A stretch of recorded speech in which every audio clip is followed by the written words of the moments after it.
Selamat pagi, perkenalkan nama saya Margareta Sarpika. Saya dari kelas A2 Manajemen Pagi. Di sini saya akan menjelaskan sedikit mengenai dua video yang telah saya tonton di YouTube dengan materi yang membicarakan tentang masalah metode peramalan dalam produksi. Video yang pertama, peramalan atau forecasting, yaitu aktivitas memprediksi atau memperkirakan apa yang akan terjadi di masa yang akan datang dengan waktu yang relatif lama. Peramalan memiliki tujuan untuk memprediksi proses ekonomi dan aktivitas usaha dan juga pengaruh lingkungan kepada prospek tersebut. Peramalan atau forecasting adalah suatu bagian yang paling penting untuk setiap perusahaan maupun organisasi bisnis dalam saat mengambil keputusan manajemen. Tujuan peramalan atau forecasting menurut Heiger dan Render pada tahun 2009, peramalan atau forecasting mempunyai tujuan. Yang pertama sebagai pengkaji kebijakan perusahaan yang berlaku di saat ini dan di masa lalu, dan juga melihat sejauh mana pengaruh di masa datang. Yang kedua, peramalan dibutuhkan karena terdapat time lag atau delay antara ketika suatu kebijakan perusahaan ditetapkan dengan ketika implementasi. Yang ketiga, peramalan adalah dasar penyusutan bisnis di suatu perusahaan sehingga bisa meningkatkan efektivitas sebuah rencana bisnis.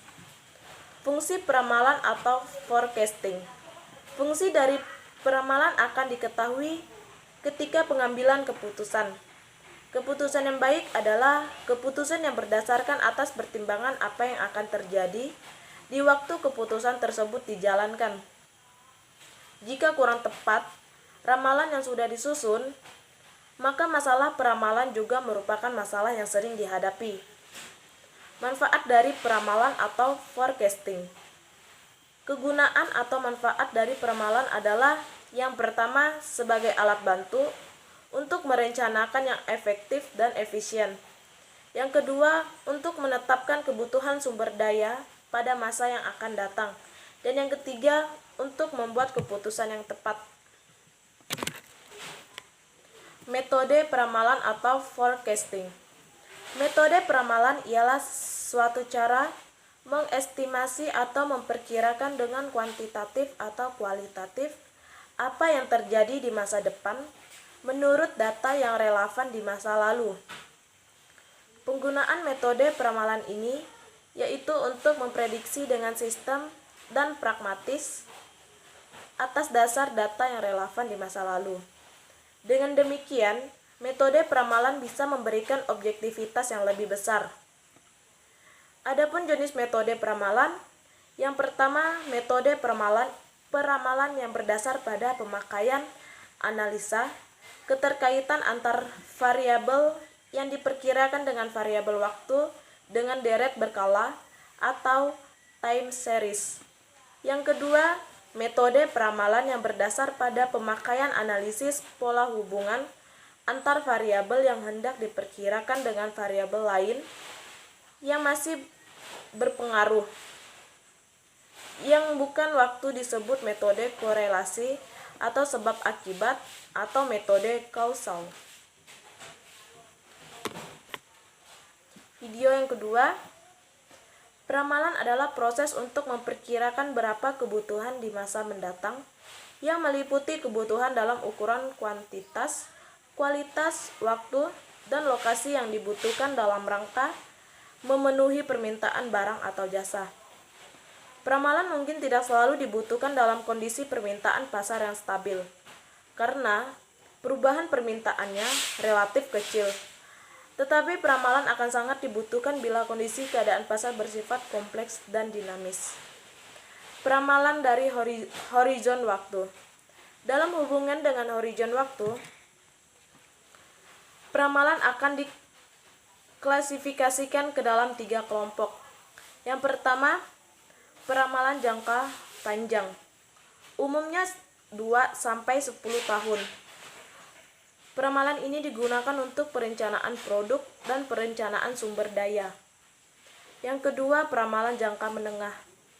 Umumnya 1-24 bulan. Peramalan ini lebih khusus dibandingkan peramalan jangka panjang. Biasanya digunakan untuk menentukan aliran kas, perencanaan produk, dan penentuan anggaran. Yang ketiga, peramalan jangka pendek. Umumnya 1-5 minggu. Peramalan ini digunakan untuk mengambil keputusan dalam hal perlu tidak yang lembur, penjadwalan kerja, dan keputusan kontrol jangka pendek lainnya. Penggunaan peramalan. Di antara tujuan utama dari peramalan adalah: yang pertama, menentukan kebutuhan dan ukuran perluasan pabrik. Yang kedua, menentukan perencanaan jangka menengah atau produk yang ada untuk diproduksi dengan fasilitas yang ada.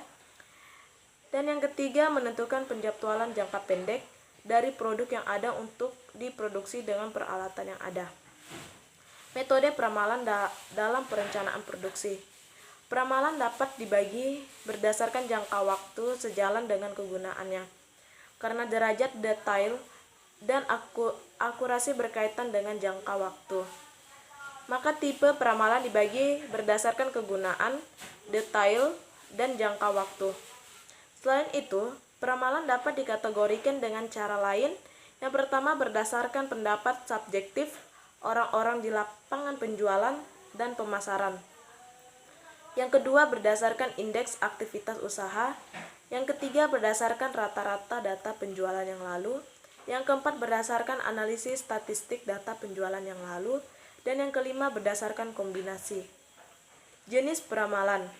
Dalam membuat keputusan dalam perusahaan industri, seorang manajer membutuhkan informasi dari berbagai sisi yang berbeda.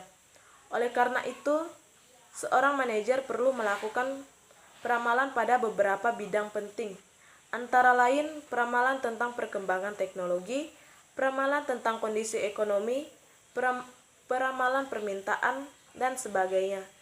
Pada perencanaan dan pengendalian produksi atau PPC, bidang peramalan yang difokuskan adalah peramalan permintaan. Peramalan permintaan. Peramalan permintaan merupakan peramalan tingkat permintaan produk-produk yang diharapkan akan terrealisasikan untuk jangka waktu tertentu pada masa yang akan datang. Peramalan tersebut akan menjadi masukan yang sangat penting dalam keputusan perencanaan dan pengendalian perusahaan.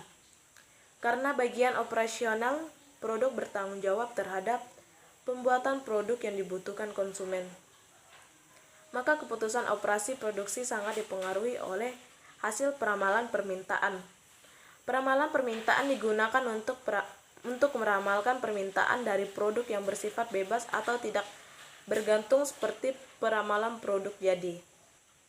Metode peramalan secara umum. Peramalan diklasifikasikan menjadi dua macam. Yang pertama, peramalan yang bersifat subjektif.